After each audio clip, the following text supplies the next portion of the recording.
Avant de clôturer la soirée, je vais me permettre de faire une petite mais très importante parenthèse sur les élections des représentants vin caprin au niveau du collège des producteurs. Donc, vous le savez ou plus, nous avons 4 représentants au vin caprin qui chacun sont élus pour une période de 3 ans et nous avons à chaque fois 2 représentants qui sont élus à intervalle à chaque fois d'1 an et demi. Normalement, nos représentants devaient être, on devait réélire nos représentants au printemps de cette année 2020, mais avec la situation sanitaire, eh bien, nous n'avons pas su tenir de réunion et il a fallu le temps qu'on se retourne. Donc ici, nous devons renouveler les représentants pour cet automne. Donc, les postes qui sont remis en jeu sont celui de Marc Van Gusten, qui est notre seul représentant caprin, et Antoine Maby, qui est un de nos 3 représentants au vin. Alors, vous avez sans doute reçu un mail pour solliciter, si vous le souhaitiez, votre participation à la remise de votre candidature pour être représentant.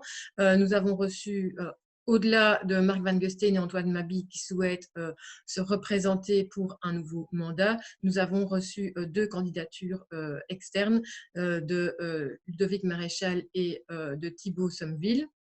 Je ne sais pas s'ils sont encore avec nous ce soir. En tout cas, ce qui est important pour moi aujourd'hui de vous dire, c'est que, primo, merci à tous les représentants, que ce soit ceux qui ont été ici jusqu'à présent, ceux qui nous ont déjà quittés, qui ne sont plus représentants chez nous, et les futurs, ça c'est déjà extrêmement important. Ensuite, nous avons choisi, étant donné la situation, de ne pas faire comme d'habitude et de ne pas voter aujourd'hui à l'Assemblée sectorielle, mais nous avons décidé de demander à chaque candidat nouveau ou qui se représente de présenter sa motivation par vidéo et vous recevrez les modalités qui ne sont pas encore 100% fixées et vous aurez la possibilité de voter électroniquement début décembre. La seule chose qui est fixée aujourd'hui, ce sont les candidatures. Donc, si aujourd'hui vous voulez remettre votre candidature, c'est trop tard, les candidatures sont clôturées. Par contre, les élections auront lieu début décembre.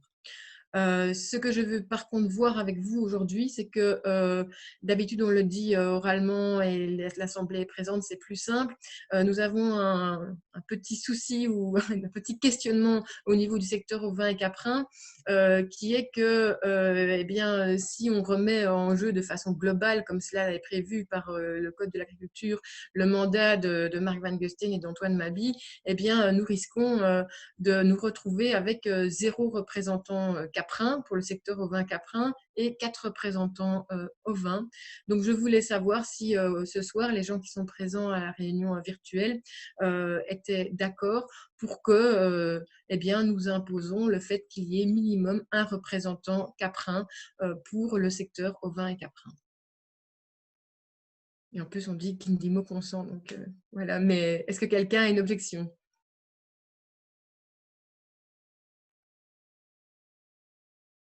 Je ne vois personne. Est-ce que les personnes qui se représentent ou qui vont se présenter nouvellement ont envie de dire un mot ce soir? C'est pas obligé.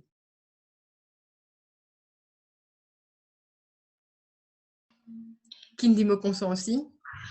Ah, Christelle, je voulais ajouter un truc, moi. oui. Donc du coup, j'ai entendu par rapport aux représentants.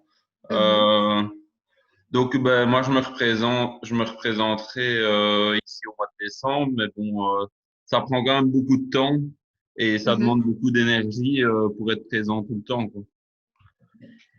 Tout à fait. C'est vrai que voilà, malheureusement, on vous demande du bénévolat, mais je pense qu'il faut bien que des personnes s'investissent et je pense que c'est extrêmement important pour l'avenir du secteur dans sa globalité. Ouais, c'est sûr.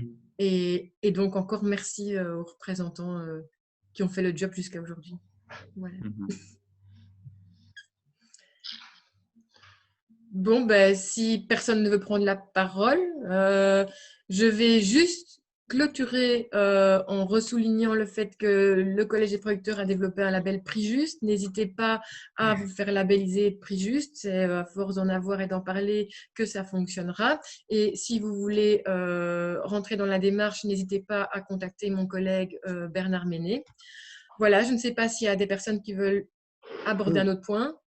Jean? Simplement, moi, je voudrais bien je souhaite que vous fassiez ce style de réunion plus courte, avec moins de sujets, mais plus fréquentes. Je crois que si on veut dynamiser le groupe, il faudrait essayer de faire une réunion tous les 2 mois, avec peut-être un jour, style premier ou dernier, tel jour de semaine du mois pair ou du mois impair, pour éviter d'avoir des ordres du jour trop chargés, pour éviter que des gens décrochent, parce que bon, moi j'ai attendu que des gens bien disposés m'annoncent que le loup était fini, puisque je n'en ai rien à foutre du loup. Donc j'ai dit les choses clairement. Mais en attendant, passer 3 minutes ou 5 minutes à discuter d'un problème majeur qui est le problème des primes couplées. On n'a pas, à mon avis, épuisé le sujet, parce que ça vaut. Bon, Nicolas a quand même bien résumé l'attitude de la foi. Bon, je crois que c'est clair. Nous n'aurons pas grand-chose d'autre. Je suis assez d'accord de dire que ça peut être la raison majeure, c'est de sauver les 21%. Ça, je suis tout à fait d'accord. Mais ça veut dire quand même que on n'a pas eu l'occasion de préciser toute une série de choses qui sont pour moi excessivement importantes. Donc, je souhaiterais, et je le dis aux jeunes, prenez quand même plus de temps pour faire des petites réunions d'1 heure ou d'1 heure et demie. Mais alors, des réunions comme celle-ci qui durent 4 heures, il faut être courageux pour les tenir.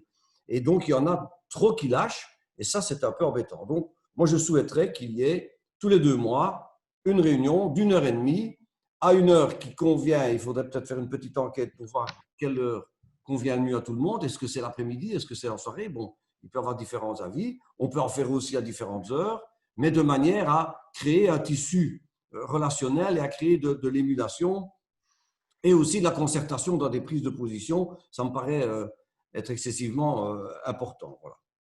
Tout à fait, et je m'en réexcuse.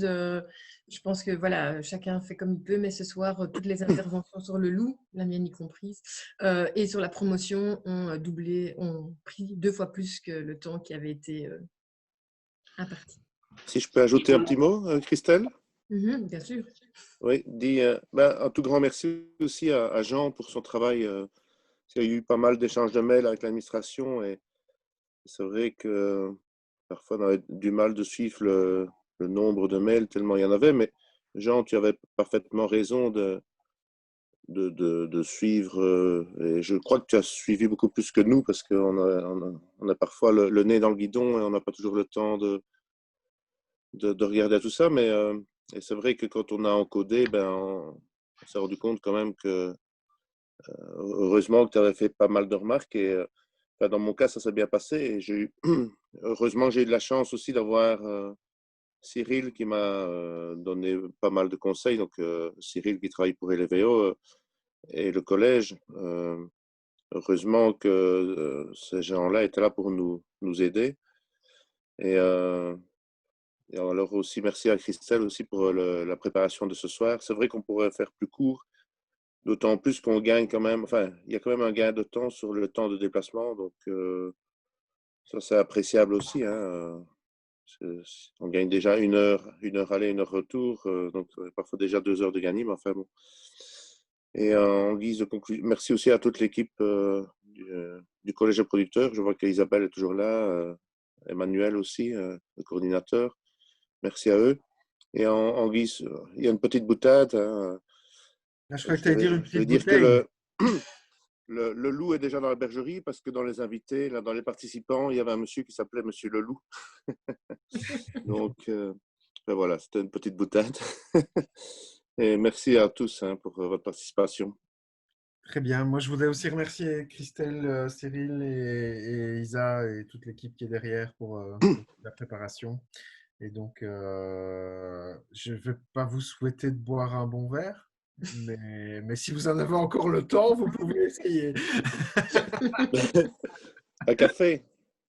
La prochaine fois, on fera livrer un morceau de tarte chez chacun. Ok, super, merci beaucoup.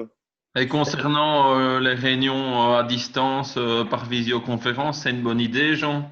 Mais par avant, on n'y avait jamais pensé de tous se voir comme ça. Et c'est vrai que c'est facile c'est vite fait, allez. Et même, même avec les 4 représentants, en fait, il y a des secteurs où maintenant on le fait tous les mois. Une fois une réunion avec le chargé de mission, les 4 représentants et moi, ça dure une demi-heure, 1 heure. On fait le point sur les dossiers du mois. Je pense que c'est des habitudes qu'on peut aussi développer qui sont intéressantes. Ceux avec lesquels on le fait, ça ne prend pas beaucoup. Ce matin, on a fait à 7h30 avec un secteur. Voilà, ça va vite avant de faire autre chose. Et voilà, j'ai trouvé que c'était intéressant, en tout cas, qu'il fallait qu'on essaye de développer ça plus. Mhm.